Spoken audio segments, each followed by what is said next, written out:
In this lesson, we're going to go over the quadratic formula and how we use the quadratic formula to solve equations. So the quadratic formula can be used when we have an equation in standard form. So when we have ax squared plus bx plus c equals 0.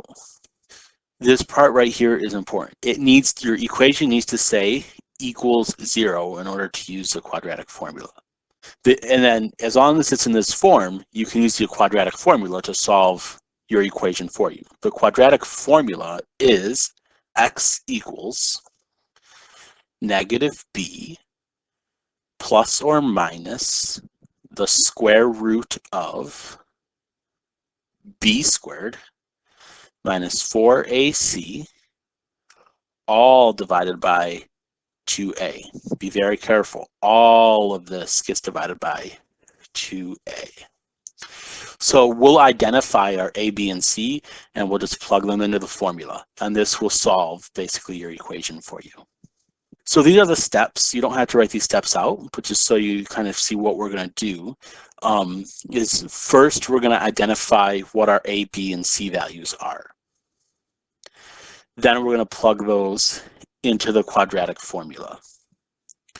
We're going to reduce the discriminant. So the discriminant is what's underneath the square root. So we're going to basically reduce this part. So the b squared minus 4ac, we're going to reduce that. This is the discriminant.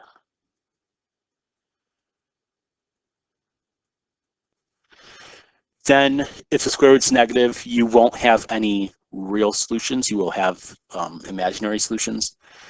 And then we'll finish by adding the numerator, then dividing the first answer, and then subtracting the numerator, and then dividing for the second answer. So let's just see what this looks like with an example. So example 1, I have 3x squared minus 21x minus 132. So thinking of ax squared plus bx plus c equals 0. I'm going to check. Does this say equals 0? Yes, it says equals 0. So now I'm okay. I can just identify a, b, and c. A is the value in front of x squared, so it's 3. B is the value in front of x, it's negative 21. And c is the constant, it's negative 132. It does not have a letter with it. Then I'm going to plug them into my quadratic formula. So negative b, so it's negative 21, plus or minus the square root of b squared. Well, my b value is negative 21. Notice how I'm including the negative sign with inside those parentheses.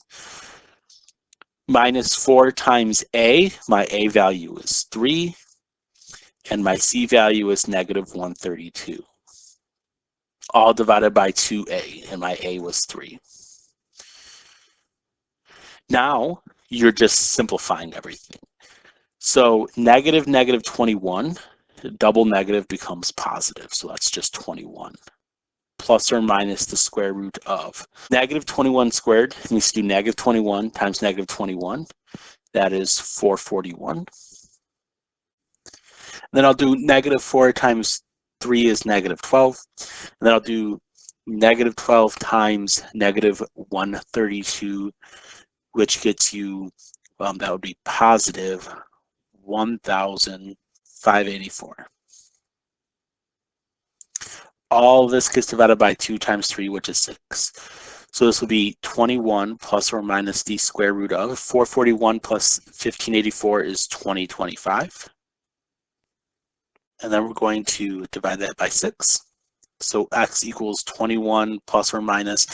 And then we're just going to check, is 2025 a perfect square? So you'll type 2025 and then click the square root key in your calculator, and you'll see that that is 45. So yes, that's a perfect square because you got a whole number. So we're divided by 6. Now, we don't leave our answer like this, especially when we have no square roots. So we're going to write this. The first solution is going to be 21. We're going to do the plus, so plus 45 over 6. Or the other solution would be x equals 21 minus 45 over 6. So my first solution here is going to be 66 over 6, which is 11. So x is 11. And then the solution over here, 21 minus 45 is negative 24 over 6, which is negative 4. So x here is negative 4. So your solutions are x is 11 or x is negative 4. So these are your two solutions.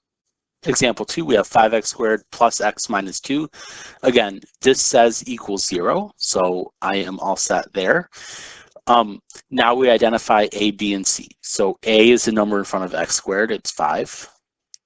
B is the number in front of x. X is there, we see x, but there is no number in front. So this is really considered to be a 1. So B is 1 and C is negative 2. So this is your constant. So you're going to plug that into your quadratic formula. So negative B, so B is 1, plus or minus the square root of B squared. So B is 1, so 1 squared, minus 4 times A, my A is 5, times C, which is negative 2, all divided by 2A, which is 5. So 2 times 5. Now we're going to simplify. So simplifying underneath the radical. So negative 1 plus or minus the square root of 1 squared is just 1. So negative 4 times 5 is negative 20, times negative 2 is positive 40. All divided by 2 times 5, which is 10. So x equals negative 1 plus or minus the square root of 41, all divided by 10, and 41 is not a perfect square. So your answers are x equals negative 1 plus the square root of 41 over 10, or x equals negative 1, and this time we'll take the minus, so minus the square root of 41 over 10. So the only thing that changes in your solutions is a sign that's in between. This sign just changed from positive to negative. So these are your two solutions. Yes, you need to write them in this way when you plug them into MathXL. So now we're going to look at what happens when our equation does not say equal to 0. Basically what we'll do is we'll have to set it equal to 0. So example 3, we have w squared minus 4w equals 77. So we want to think of this as a w squared plus bw plus c equals 0.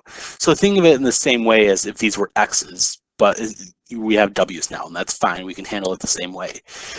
The one thing we got to be careful of is, does this say equal to 0? And here, hopefully you can see this does not. It says equal to 77. So what we'll do first is subtract 77 from both sides. And the reason that we're going to do that is that now, when we do this, we get w squared minus 4w minus 77 equals 0. And now we can use the quadratic formula. Remember, the quadratic formula, you have to have it equal to 0. So a, that's the number in front of w squared, it's 1. B is negative 4, that's the number in front of w. And c is your constant, it's negative 77. So we'll plug this into the quadratic formula. So instead of having x equal, I'm going to say w equals negative b, so my b is negative 4, plus or minus the square root of my b is negative 4, so negative 4 squared, minus 4 times my a value, which is 1, times my c value, which is negative 77. All divided by 2 times the a value, which is 1. Now we're just going to simplify this. So w equals negative 4. Remember, that becomes positive. So that's 4 plus or minus the square root of negative 4 squared is 16. Then negative 4 times 1 is negative 4. Times negative 77 is positive 308. Divided by 2 times 1, which is 2. Now we're going to simplify this. So this will be w equals 4 plus or minus the square root of 16 plus 308 is 324, all divided by 2. And then we'll just check, is 324 a perfect square? If you plug that into your calculator, you'll see that 324 does give you a whole number when you take the square root of it. So this will be 4 plus or minus 18, all divided by 2. So remember, you have to write your answer as two separate answers. So the first answer is going to be w equals 4. First, we'll take the plus, so 4 plus 18 divided by 2. And the second answer, so we'll say or W equals 4 minus 18 divided by 2. And then we'll simplify those. So 4 plus 18 is 22. 22 divided by 2 is 11. So W is 11. Or on the other side, we have 4 minus 18 is negative 14. Divided by 2 is negative 7. So W equals negative 7. So our two solutions are 11 and negative 7. So example 4, we have x squared minus 16x plus 5 equals negative 2. We want this to stay equal 0 because we want to be able to use the quadratic formula.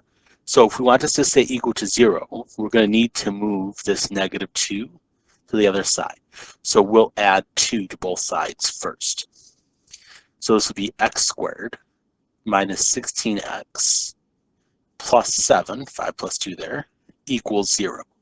Now this says equals 0, so now we can use the quadratic formula. So I want you to go ahead and give number 4 a try on your own. Pause the video, give it a try. When you unpause it, I'll have a solution here for you. Start off by identifying your A, B, and C, and then plugging it into the quadratic formula.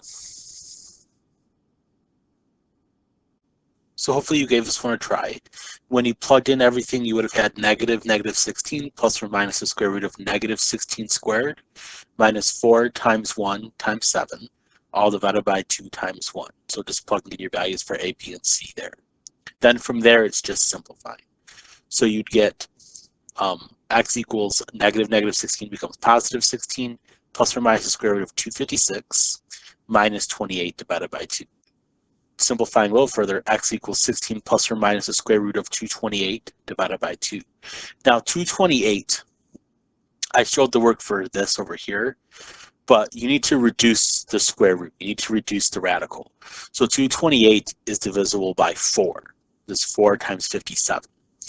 So I broke that up using the properties of square roots as 4 times 57. So this becomes 2 square root of 57. So for my final answer, what I did was I said we'll do the plus. So we'll say x is 16 plus 2 square root of 57 over 2, which that simplifies because 16 is divisible by 2 and 2 is divisible by 2. So that's 8 plus square root of 57. And then on the other side, you'd have 8 minus the square root of 57. So these are your two solutions. So just be careful when you can simplify underneath the square root, just make sure you do that. So this does it for your notes on using the quadratic formula.